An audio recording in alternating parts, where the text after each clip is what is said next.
He told her to keep her hands off him.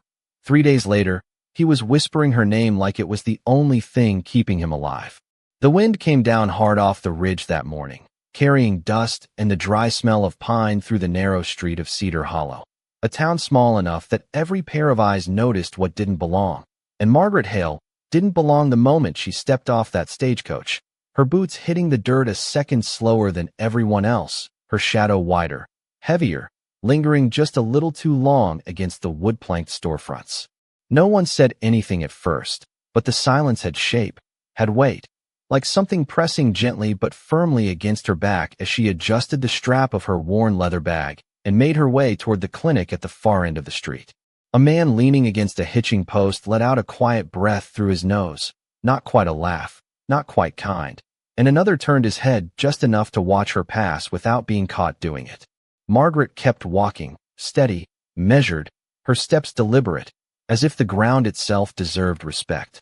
The clinic door creaked when she pushed it open, and the scent inside, alcohol, clean cloth, something faintly medicinal, wrapped around her like a memory she trusted more than people. She set her bag down, ran a hand over the wooden counter, and exhaled slowly, the kind of breath that said she had been holding it in for miles.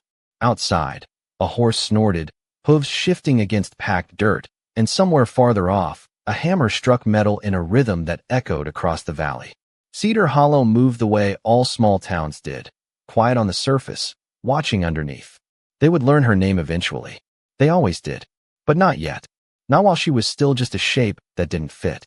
Up on the mountain, miles away where the air thinned and the trees grew sparse, Elias Boone stood alone beside a line of weathered fencing, his hands rough against the wood, his gaze fixed on the horizon like he expected it to answer something he hadn't asked out loud. He hadn't been down to Cedar Hollow in months, not since the last time someone tried to convince him he needed more than silence and sky, and he'd made it clear in the only language people like that understood, distance. Elias didn't like people. Not their questions, not their pity, and certainly not their help. He lived by what he could carry, fix, or endure, and that had always been enough. Until the morning the wind shifted wrong. It came sudden, sharp, carrying a crack that didn't belong to trees or stone, and the next thing he knew, the ground wasn't where it should have been. When they found him hours later, half-conscious and still trying to push himself upright like the earth had no right to take him down, he didn't thank them, didn't look at them, just gritted his teeth and said, "Leave me be." But they didn't. They brought him down anyway, over rough trail and through the narrow road into Cedar Hollow, where the clinic door opened once more and Margaret Hale turned at the sound of boots dragging across wood, her eyes lifting just enough to meet the man who would refuse her before he ever knew her name. They carried him in like a stubborn piece of the mountain itself, boots leaving faint trails of dust across the clinic floor, his coat still holding the cold from higher ground, and even half-conscious, Elias Boone resisted in the only way he knew how, by refusing to let his weight settle, by keeping his jaw locked tight, as if surrendering even an inch meant something he could not afford to lose. Margaret Hale did not rush toward him the way the others expected. She did not speak over the noise or raise her voice to be heard. She simply stepped forward, slow and certain, her presence cutting through the room in a way that was not loud but impossible to ignore, and when her eyes met his, there was no hesitation there, no flicker of judgment, only a quiet assessment that felt more like truth than opinion. "Set him down," she said, her voice even, grounded, the kind that did not ask twice, and the men obeyed before realizing they had. Elias felt the shift as they lowered him onto the narrow bed, the wood creaking softly beneath the added weight, and that was when he turned his head just enough to see her clearly for the first time, really see her, not as a passing shape on a street, but as the one now standing between him and whatever came next. His gaze hardened immediately. "Get someone else," he muttered, each word dragged out like it had to fight its way free, but it was not anger that filled the space after. It was something quieter, something closer to instinct, like a man who had spent too long deciding who to trust and had learned to choose no one. Margaret did not answer him. She did not argue, did not defend herself, did not even acknowledge the refusal in any visible way. Instead, she reached for the basin, poured water with steady hands, and let the sound of it settle into the room, a soft, constant rhythm that gave the moment somewhere to land. The others shifted awkwardly, glancing between them, waiting for something sharper to happen, but nothing did. No raised voices, no clash, just silence and the small, deliberate movements of someone who knew exactly what she was doing. Elias watched her from beneath heavy lids, expecting hesitation, expecting the kind of uncertainty he had seen in others who mistook caution for care, but her hands did not falter. They moved with a precision that did not need to prove itself, firm without force, careful without fear. He felt the first touch before he could brace for it, and it was not what he expected. Not heavy, not clumsy, just steady, like someone placing a stone exactly where it belonged. His breath caught, not from pain, but from the absence of it, from the strange, unfamiliar realization that nothing in her movement asked him to endure more than he already had. Outside, the wind pressed against the walls, rattling the loose edge of the window frame, and somewhere a horse stamped impatiently. But inside the clinic, time narrowed to the space between her hands and his skin, to the quiet work unfolding without spectacle. "Hold still," she said softly, not as a command but as a fact, as if stillness was something already decided. Elias almost laughed, a dry, broken sound that never quite made it out, because stillness had always been the one thing he trusted. Yet here, under her care, it felt different, less like resistance and more like something he did not have to fight to maintain. The men who had carried him and drifted toward the door one by one, their presence no longer needed, their curiosity fading into something they could not name, and when the door finally closed, it left behind a kind of quiet that belonged only to two people who had not agreed to anything, and yet had already begun something neither of them fully understood. Morning came slow through the thin curtains, lights slipping into the clinic in pale strips that stretched across the wooden floor and stopped just short of the bed where Elias Boone lay awake long before the sun had fully risen, his eyes fixed on the ceiling as if it held something worth studying, though in truth he was listening, measuring the silence, waiting for the moment it would break. He heard her before he saw her, the soft shift of weight in the next room, the careful placement of boots that did not rush, the faint clink of glass against wood as she prepared whatever the day required without ceremony. It unsettled him more than noise would have, that quiet certainty, that absence of hesitation. Most people filled space with words or movement, something to prove they belonged in it. Margaret Hale did neither. She simply moved, and the room adjusted around her. When she stepped inside, she did not look at him right away, as if she already knew he was awake, as if waking and watching were things she had accounted for before crossing the threshold. She set a small tray down beside the bed, the metal surface catching a sliver of light, and only then did her gaze settle on him, calm, unreadable, steady in a way that did not challenge but did not yield either.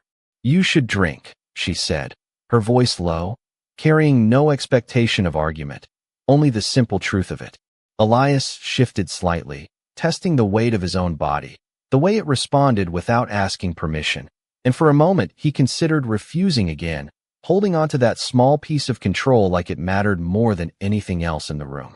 But something in the way she stood there, not waiting, not pressing, made refusal feel unnecessary, like pushing against a door that was already open. He took the cup. The water was cool, clean, nothing remarkable, and yet it settled in him differently, as if even that small act had been measured, considered, given the space it needed.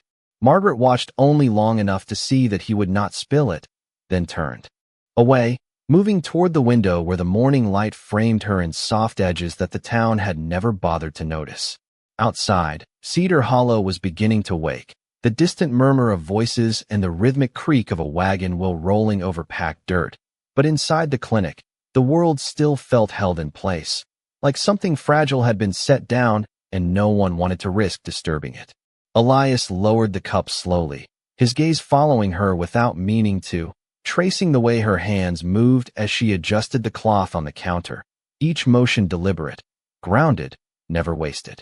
He had known people who rushed, who fumbled, who mistook speed for skill. She was none of those things. "You always this quiet," he said finally, the words rough from disuse, more observation than question. Margaret paused, just for a fraction of a second, then resumed what she was doing, the faintest hint of something unreadable passing through her expression before it settled back into stillness. "Only when there is nothing worth interrupting," she replied, and there was no sharpness in it, no defense, just a statement that landed between them and stayed there. Elias let out a slow breath. Something close to a dry chuckle caught in his chest, but not quite released, because he did not know what to do with an answer like that. It did not invite argument. It did not close the door. It simply existed, like the mountains he had chosen over people, like the silence he had trusted for years. And yet, sitting there, watching her move through that small room with a certainty that asked nothing from him, he felt something shift, small and almost imperceptible, like the first crack in ice that had held too long. He did not name it. He did not need to. Outside, the wind softened, brushing against the walls instead of pushing, and for the first time since they had carried him down from the mountain, Elias Boone did not feel the need to prove he could stand alone. By late afternoon, the light had changed from pale to warm, settling low through the window and stretching long shadows across the clinic floor. And Elias Boone found himself watching those shadows shift instead of counting the minutes, which was new, unsettling in a way he could not quite name, because time had always been something he endured, not something he noticed.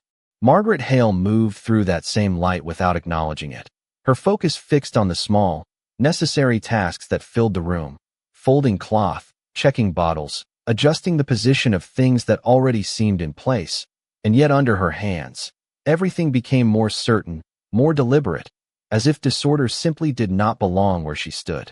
Elias pushed himself up slightly against the rough pillow, testing his strength again, not to prove anything now, but to understand what had changed, and when his boots touched the floor for the first time since they had carried him in, the boards held steady beneath him, solid, dependable, like they had been waiting for that exact moment. He stood there longer than needed, not moving forward, not sitting back down, caught in that narrow space between habit and something else, something quieter that did not demand action. Margaret noticed without turning. "Do not rush it," she said, her voice carrying across the room in that same calm tone that never seemed to rise or fall, and Elias almost answered out of instinct, almost pushed back the way he always had when someone told him what to do, but the words did not come. Instead, he took a step, slow, measured, the kind of step that did not challenge the ground but trusted it. The distance was small, no more than 6 feet from the bed to the table, but it felt longer, like crossing a line he had not seen drawn until he was already over it. He reached the table and rested his hand there, the wood cool beneath his palm, and for a moment, neither of them spoke. Outside, a wagon rolled past, its wheels groaning softly, and a child's voice echoed briefly before fading into the open air, the kind of ordinary sound that reminded a man there was a world beyond his own thoughts. "You always watch like that?" Margaret said after a while, not accusing, not curious, just stating what she had already observed. Elias glanced at her, then away, his gaze settling on the far wall as if it offered something easier to face. "Only when something does not make sense," he replied, and there was no edge to it, only honesty, rough and unpolished.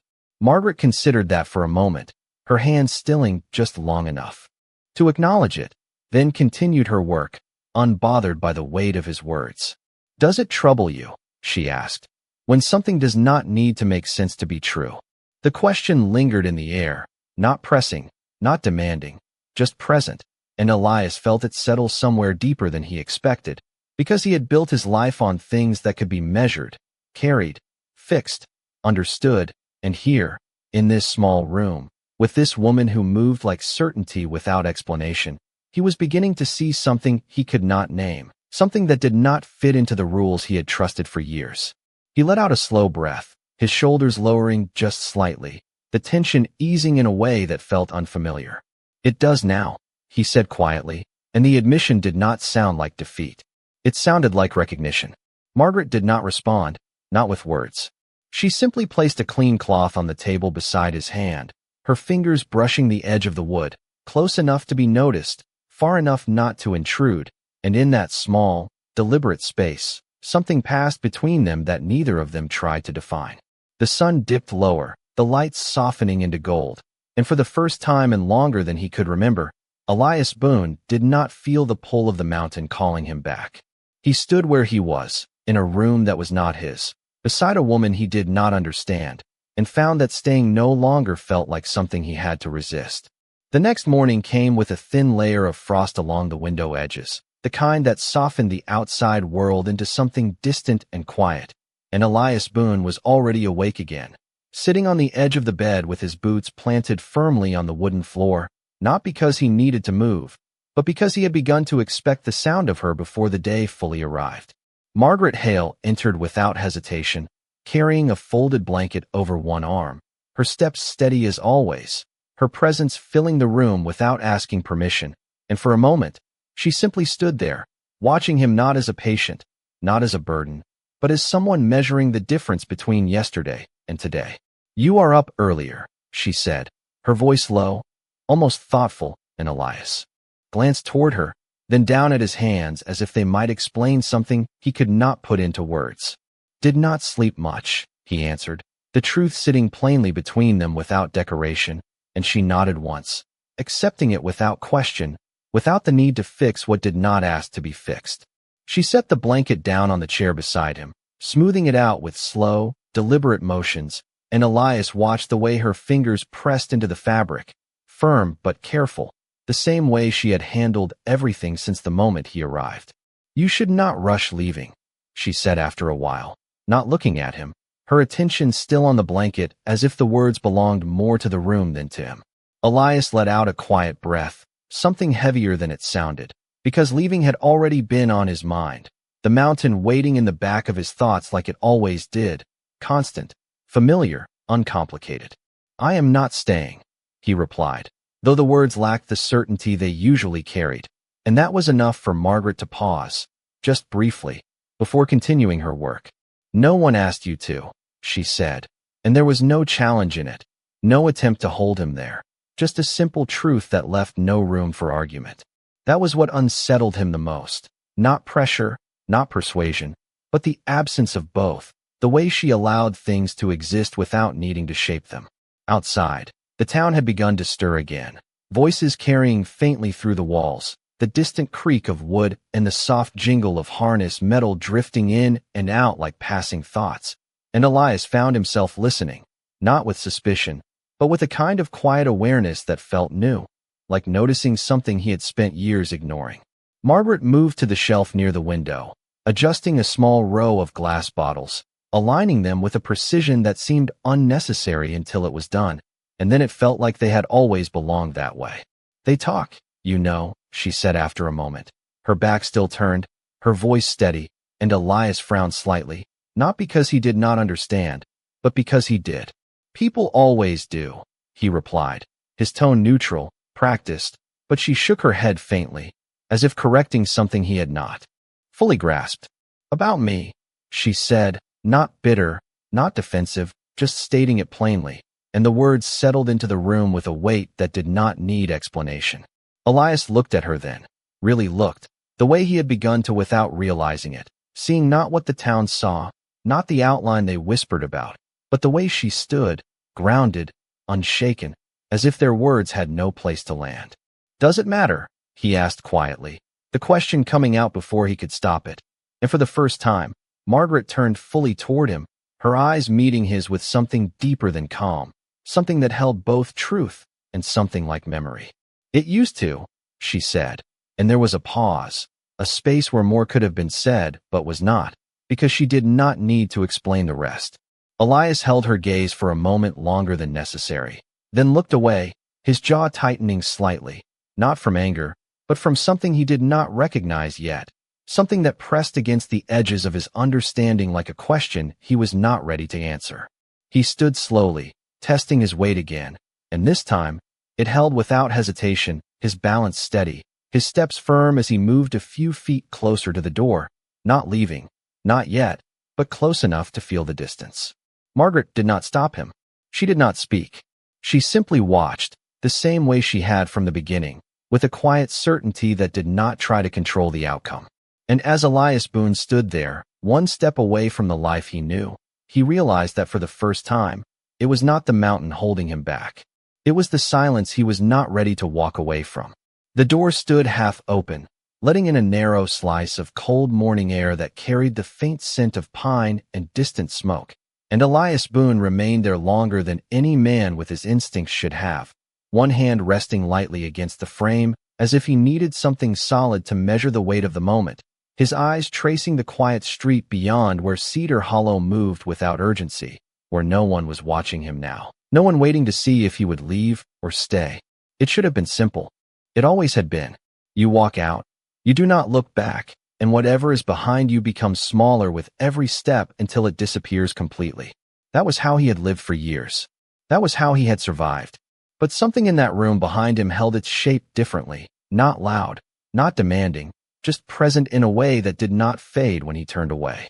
Margaret Hale did not speak as he stood there.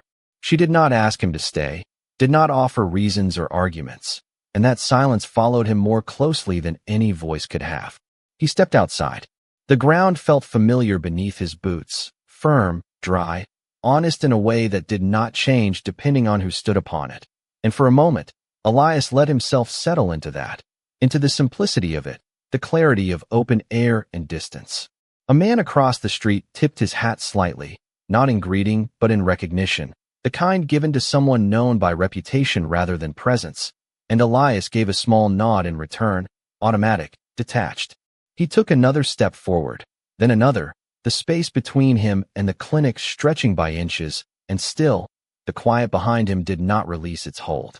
Inside, Margaret moved as she always did, steady, measured, placing a folded cloth back onto the shelf, aligning it with the others as if nothing in the world had shifted at all, and yet there was a pause in her movement, a fraction of a second where her hand remained still against the wood, where something unspoken settled just beneath the surface.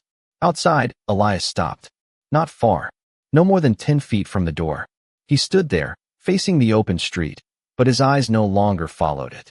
Instead, they lowered slightly, focusing on the dust at his feet, the small marks left by wagon wheels and passing boots, the kind of details he had always trusted because they told a clear story. But this one did not. There was no direction in it. No answer. Just a stillness that felt unfamiliar. He exhaled slowly, the breath visible in the cold air, and for the first time in longer than he could remember, he hesitated without knowing why. Behind him, the door shifted softly on its hinges, not closing, not opening further, just moving with the wind, a quiet reminder of something unfinished. Elias turned his head slightly, just enough to see the edge of the frame, the shadow it cast against the floor inside, and beyond that, the faint outline of her where she stood near the window, her figure steady against the light, unchanged by his absence, untouched by his decision. That was what made it harder. She did not need him to stay. She did not need anything from him at all. And somehow, that absence of need carried more weight than any request ever could. He stood there a moment longer, then another, the distance between one step and the next stretching into something that felt larger than it should have, until finally, without urgency, without announcement, Elias Boone turned back toward the door. Not quickly, not as a man running from something, but as someone who had realized, quietly, that leaving did not feel like freedom anymore. It felt like something else entirely, something closer to loss. He stepped back inside without a word, the door easing shut behind him with a soft sound that barely carried, yet somehow marked the moment more clearly than anything louder could have. And Margaret Hale did not turn right away, did not acknowledge him returning as if it required comment, as if leaving and coming back were both things a person was allowed to do without explanation. Elias Boone stood there for a second, just inside the threshold, his eyes adjusting again to the dimmer light of the clinic, the warmth settling back into his bones in a way that felt different now, not like shelter, but like something chosen. He removed his hat slowly, more out of habit than intention, and set it down on the small table near the door, the movement quiet, deliberate, as though even that simple act carried weight. Margaret moved a glass bottle slightly to the left, aligning it with the others, then wiped her hands on a clean cloth before finally speaking. "You forgot something," she said, her tone even, her back still turned to him, and Elias let out a faint breath through his nose, not quite a laugh, not quite a protest. "Did I?" he replied, though the answer was already clear in the way he had come back without reaching for anything at all. She turned then, slowly, meeting his gaze with the Same calm steadiness that had unsettled him from the beginning. And for a moment neither of them spoke, the silence stretching between them without tension, without urgency, just existing as something neither felt the need to fill. Outside, the wind shifted again, softer now, brushing along the walls instead of pressing against them, and the sound of it seemed to settle into the space around them, like a quiet witness to something neither could yet name.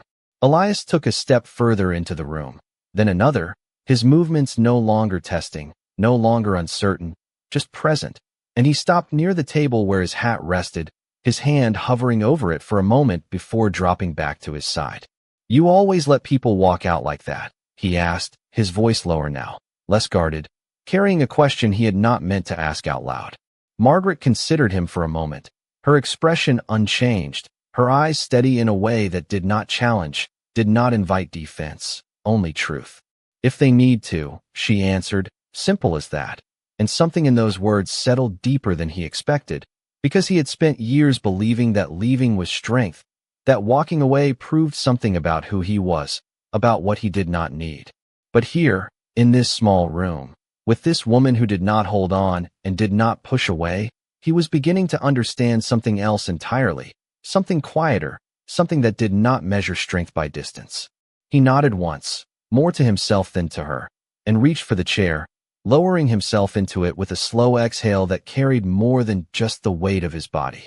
Margaret moved closer then, not rushed, not hesitant, simply stepping into the space as if it had always been hers to stand in, and she checked the bandage at his side with the same steady hands, the same careful pressure that had surprised him the first time.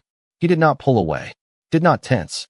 He simply watched her, his gaze following the small, precise movements, the way she adjusted the cloth, the way her fingers held without pressing too hard, and for a moment, something unspoken passed between them again, something that did not need explanation.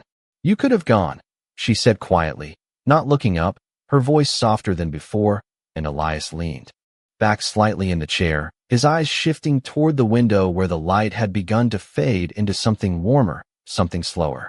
"I know," he replied, and there was no pride in it, no stubbornness, just acknowledgement, plain and unguarded. Margaret finished what she was doing and stepped back, giving him space without stepping away entirely. And in that balance, in that quiet distance that did not separate but did not close in, Elias Boone felt something settle inside him, something that did not belong to the mountain, did not belong to the road, but to this moment, this room, this woman who had never once asked him to stay and yet had given him a reason not to leave.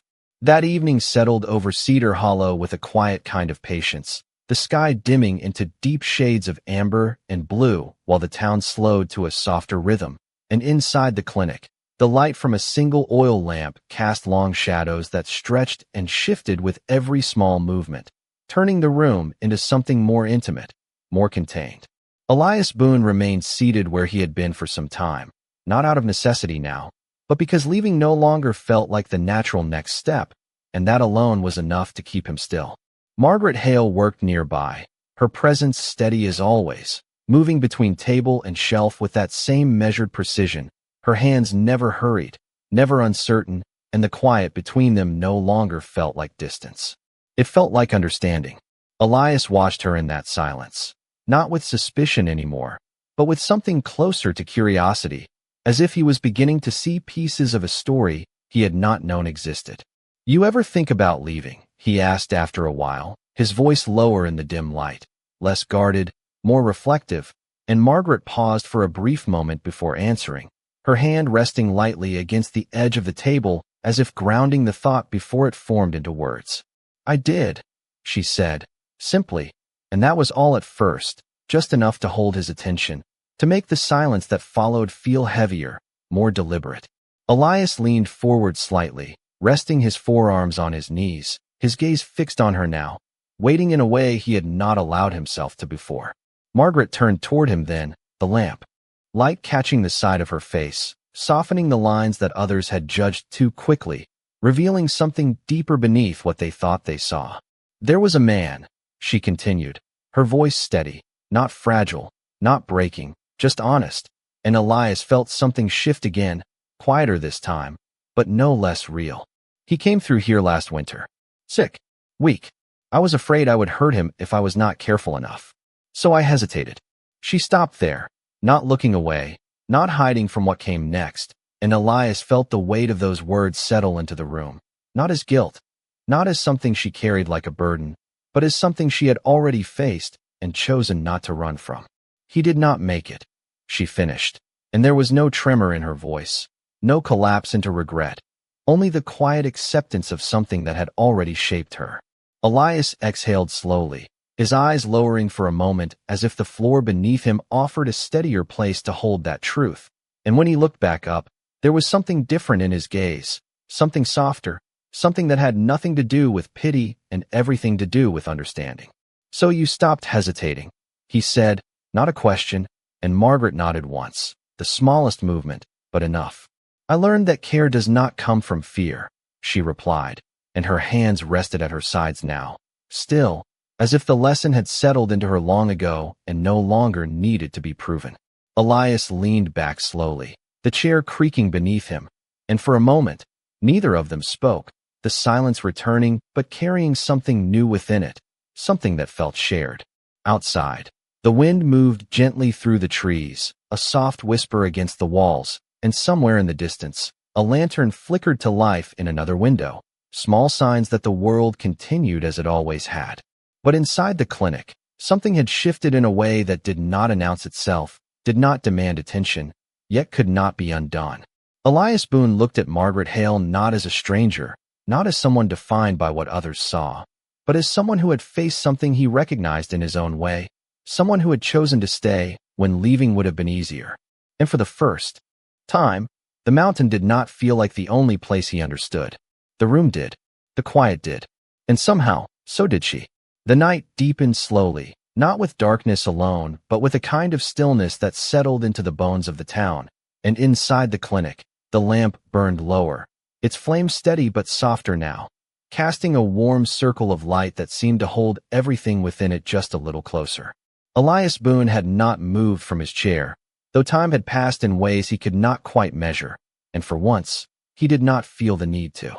Margaret Hale sat across from him now, not working, not moving, simply present in the same quiet way she always had been, but this time without the barrier of task or distance between them. It was a different kind of stillness, one that did not separate but connected, like 2 points on the same line finally recognizing each other.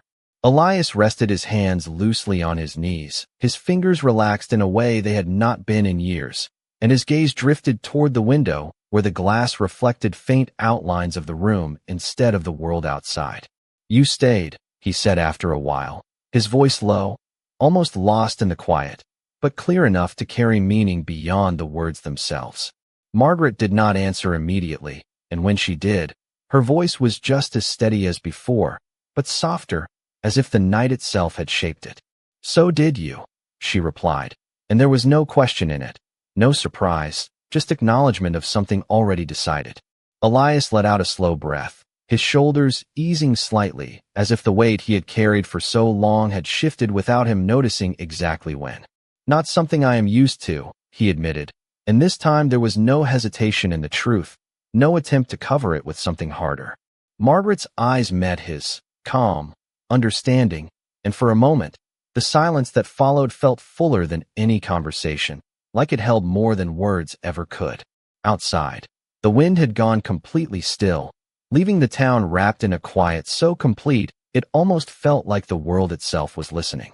Elias leaned back slightly, the chair creaking softly beneath him, and his gaze lowered for a moment, settling on the worn wood floor where countless footsteps had passed without leaving anything behind.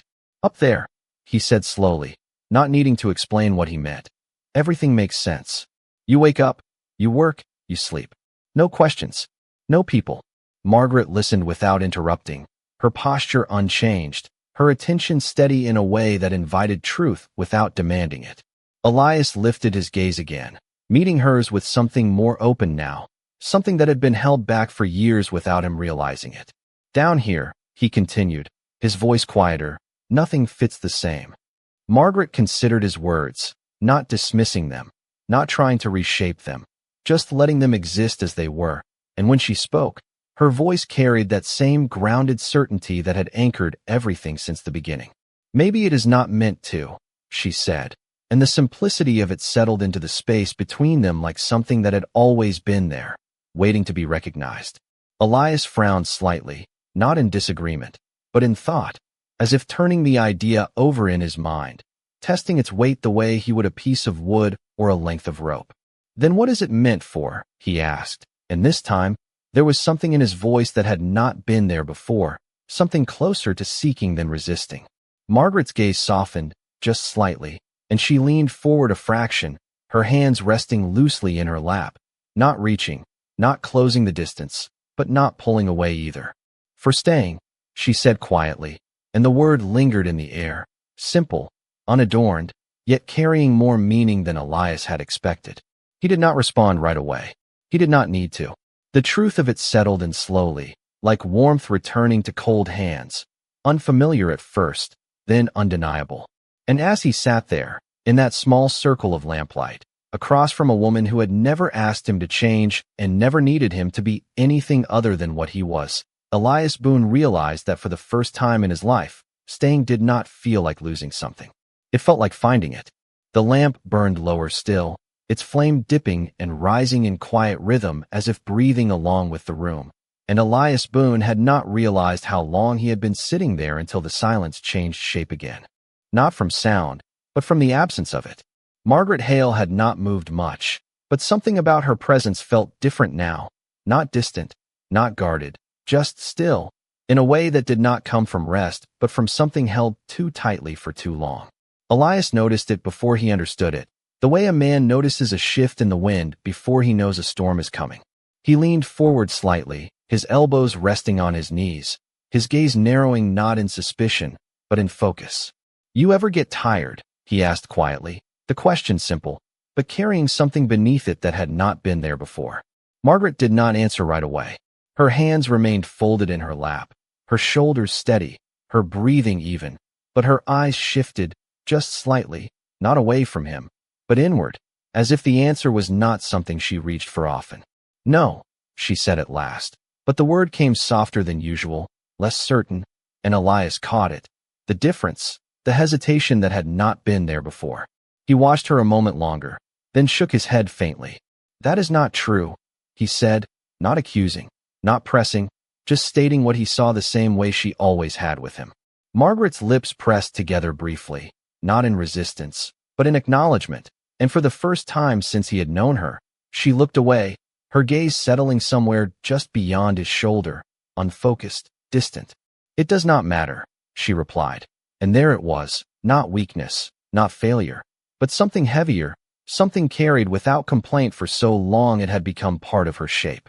Elias leaned back slowly, the chair creaking beneath him, and let out a quiet breath, his eyes drifting toward the floor again as he considered that answer, turning it over the way he would a tool that did not quite fit his hand. "It does," he said after a while, his voice lower now, steadier in a different way, and when Margaret looked back at him, there was something in his expression she had not seen before, something that had nothing to do with strength or distance, and everything to do with understanding. The room fell quiet again, but it was not the same quiet as before. It carried weight now, shared, recognized, and Margaret's shoulders shifted just slightly, the smallest movement, but enough for Elias to see it. "You think staying is easy," she said finally, her voice still calm, but edged now with something deeper, something that had been buried beneath all that steadiness.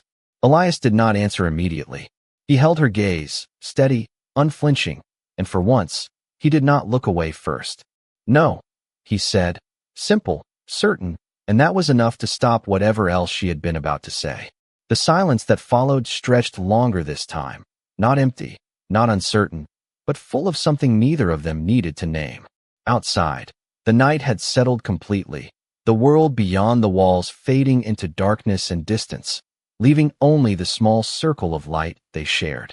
Margaret exhaled slowly, and for the first time, it was not controlled, not measured, just real, and her hands loosened in her lap, her fingers no longer held so tightly together. Elias watched that small change, that quiet release, and something in his chest shifted with it, something he had not felt in years, not on the mountain, not anywhere. You do not have to carry it alone, he said, the words coming out before he could stop them, before he could measure them against the life he had always lived, and once they were spoken, they stayed there, solid, unmovable. Margaret did not respond right away. She simply looked at him, really looked this time, not as a patient, not as a man passing through, but as someone who had stepped into a space she had never expected anyone to enter. And in that moment, something changed again, quiet and irreversible, like a door that had been closed for so long it had become part of the wall, now standing open without anyone remembering exactly when it had moved. The night did not end so much as it slowly gave way, the darkness thinning into a quiet gray that settled over Cedar Hollow like a held breath finally released, and inside the clinic, the lamp had burned out sometime before dawn, leaving only the soft light of morning to reveal what had not changed and what had. Elias Boone had not returned to the bed. He remained in the chair, his posture relaxed but not asleep, his eyes open as the first light traced across the floor and reached his boots, and for once he did not feel the need to move before the day found him. Across from him, Margaret Hale stood near the window, her figure outlined by the pale glow, her hands resting lightly against the wooden frame as she looked out at the waking town, though it was clear she was not watching the people or the street or the distant hills. She was still holding something from the night before, something that had not yet settled. Elias watched her quietly, not interrupting, not pressing, but not turning away either, and after a moment he spoke, his voice low, steady in a way that no longer came from resistance. "You did not sleep," he said, and Margaret gave the smallest shake of her head, not denying it, not explaining, just acknowledging the truth of it. The silence that followed was not uncomfortable. It was the kind that came after something had been said that did not need more words. Elias stood slowly, his movement careful but no longer uncertain, and crossed the short distance between them, stopping just a few feet away, close enough to be present, far enough to leave space. "You do not have to stay standing," he added, and there was no command in it, no expectation, just an offering, simple and unadorned. Margaret let out a slow breath, her shoulders lowering slightly, and for the first time since he had known her, she allowed herself to step back, turning from the window and moving toward the chair across from his, lowering herself into it with a quiet exhale that carried more weight than it should have. Elias did not sit immediately. He remained standing for a moment, watching her, not with concern, not with uncertainty, but with a kind of steadiness that matched her own, as if the balance between them had shifted without either of them forcing it. Then he sat, the chair beneath him creaking softly, and the two of them faced each other in the early morning light, the room no longer divided by roles or distance, but held together by something quieter, something shared. Outside, the town began to stir again, the faint sounds of movement drifting through the walls, but they felt distant now, secondary to the stillness inside. Margaret rested her hands loosely in her lap, her fingers no longer tightly interlocked, and her gaze lifted to meet his, not guarded, not distant, but open in a way that did not come from weakness. "I thought if I stopped, even for a moment, something would be lost," she said, her voice softer now, not fragile, but honest in a way that carried no defense. Elias nodded once, slowly, understanding settling into his expression without needing to be explained. "Maybe it is not about holding everything together," he replied, his tone calm, grounded. "Maybe it is about knowing what will still be there when you let go." The words hung between them, not as advice, not as something to be accepted or rejected, but as something to be considered, something that did not need an answer right away. Margaret looked at him for a long moment, her eyes searching not for proof, not for certainty, but for something she had not allowed herself to look for before, and whatever she found there, it was enough to ease something in her posture, something that had been held too tightly for too long. She nodded once, the movement small, but real, and for the first time, the quiet in the room felt lighter, not because anything had been solved, but because it no longer had to be carried alone. Elias Boone sat across from her, not as a man passing through, not as someone waiting to leave, but as someone who had chosen, without saying it out loud, to remain in a place that had begun to feel less like a stop along the way and more like something he had been missing without knowing it. The day unfolded slowly, the kind of morning that did not rush itself, and Cedar Hollow moved with a quiet steadiness that felt almost respectful of the stillness inside the clinic, as if the town itself sensed something had shifted and chose not to disturb it. Elias Boone had begun to move more freely now, his steps no longer measured by caution but by awareness, each motion grounded, deliberate, and yet lighter than before, as though the weight he carried had changed shape rather than disappeared. Margaret Hale worked beside him, not directing, not instructing, simply continuing as she always had, and somehow that constancy gave his movements a place to settle into. He carried a small stack of folded cloth from one side of the room to the other, setting them down where she had cleared space without needing to ask where they belonged, and she noticed, not with surprise, but with quiet acknowledgement, the kind that did not interrupt what was already understood. Outside, the sounds of the town drifted in through the open window, the low murmur of voices, the distant rhythm of a hammer striking wood, the occasional creak of a wagon rolling past, and none of it felt intrusive anymore. It felt like part of something larger, something Elias had kept himself apart from for so long that now, standing within it, he did not quite know how to name it. "You are not used to this," Margaret said after a while, her voice calm, not questioning, just observing, and Elias glanced at her briefly before returning his attention to the task in his hands. "No," he replied, and there was no resistance in the word, no need to defend what he had been or explain what he was becoming. Margaret nodded once, as if that answer was enough, and continued her work, adjusting a bottle on the shelf, wiping the edge of the counter with slow, even strokes that matched the quiet rhythm of the room. Elias paused for a moment, his hands resting lightly against the table, and his gaze drifted toward the window, where the light had grown brighter, stronger, filling the space with a warmth that felt different from the night before. "It is quieter here," he said, almost to himself, though the words carried clearly enough, and Margaret's hands stilled for just a fraction of a second before she answered. "It is not," she said, gently, and when he looked at her, there was something in her expression that held both truth and understanding. "You are just listening differently." Elias considered that, his brow tightening slightly as if testing the weight of it, and after a moment, he gave a small nod, not fully understanding, but not dismissing it either. He picked up another piece of cloth, folding it more carefully this time, aligning the edges the way he had seen her do, and when he set it down, it stayed where he placed it, part of something ordered, something intentional. Margaret noticed that too, the slight shift in his movements, the care in them, and though she did not comment, there was a quiet approval in the way she allowed it to remain. Time passed without announcement, the kind that did not need to be marked, and as the morning stretched into midday, the clinic no longer felt like a place Elias had been brought to. It felt like a place he had stepped into on his own. Margaret moved closer then, not to correct, not to guide, but simply to stand beside him, her presence steady, unchanged, and for a moment, their hands brushed against the same piece of cloth, a small, accidental contact that neither pulled away from immediately. It was not sudden, not sharp, just there.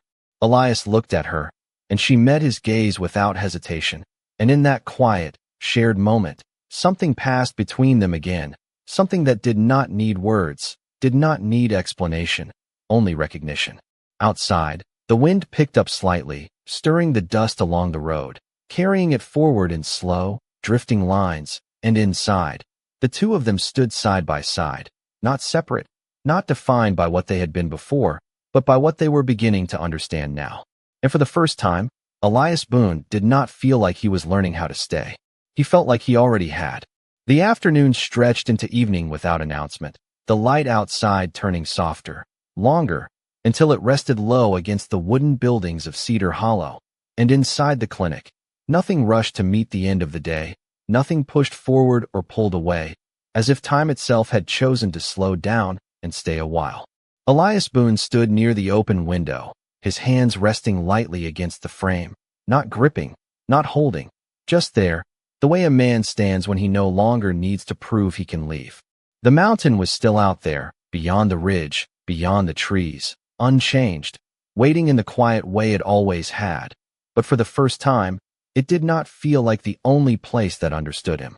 Behind him, Margaret Hale moved through the room, finishing the last small tasks of the day, her hands steady, her steps measured, But there was something lighter in the way she carried herself now, something that did not come from effort, but from the absence of something that had once weighed her down.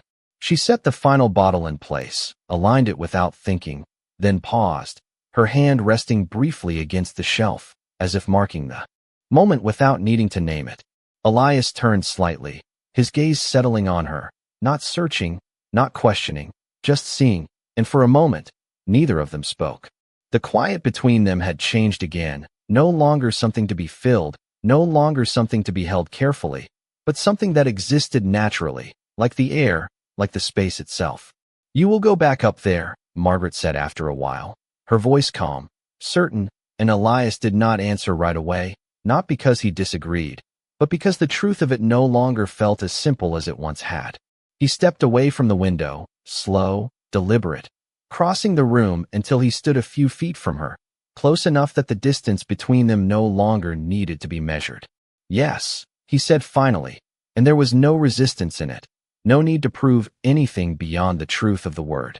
Margaret nodded once, accepting it the same way she accepted everything else, without holding on, without pushing away, and she turned slightly, reaching for a folded piece of cloth on the table, though her hand rested there longer than necessary. Elias watched that small pause, the way her fingers lingered, the way her breath settled just a fraction deeper, and something in him recognized it, not as weakness, not as something to fix, but as something real. He reached out then, not quickly, not without thought, and his hand came to rest gently over hers, not pressing, not claiming, just there, steady, certain. Margaret did not pull away. She did not tense. She simply looked at him, her eyes meeting his with a quiet clarity that held no question, no doubt, only recognition of what had already been understood without words. The moment held, not long, not dramatic, just enough to exist fully, and then Elias spoke, his voice low, carrying more weight than anything he had said before. "But I will come back down," he said, and there was no promise in it, no need to swear it into something permanent, just a simple truth, offered without expectation. Margaret's gaze softened, just slightly, and she gave the smallest nod, not because she needed the words, but because she understood them. Outside, the wind moved gently through the valley, brushing against the buildings, carrying the scent of earth and pine, and the town continued as it always had, unaware of the quiet shift that had taken place inside that small room. Elias removed his hand slowly, not breaking the moment, just letting it settle where it belonged, and he stepped back toward the door, not as a man leaving, but as someone who knew exactly where he stood. He picked up his hat, turning it once in his hands before placing it on his head, and when he looked back at her, there was nothing left to say. There did not need to be. Margaret returned to the table, her movements calm, steady, but the weight she carried was no longer hers alone, and the quiet that followed was not empty. It was full of something that did not need to be spoken, something that would remain long after the door closed and the footsteps faded into the evening light. And as Elias Boone stepped out into the cooling air, the mountain waiting in the distance, he did not walk away from the town. He walked knowing there was a place below the ridge, in a small room filled with soft light and steady hands, where silence did not mean being alone.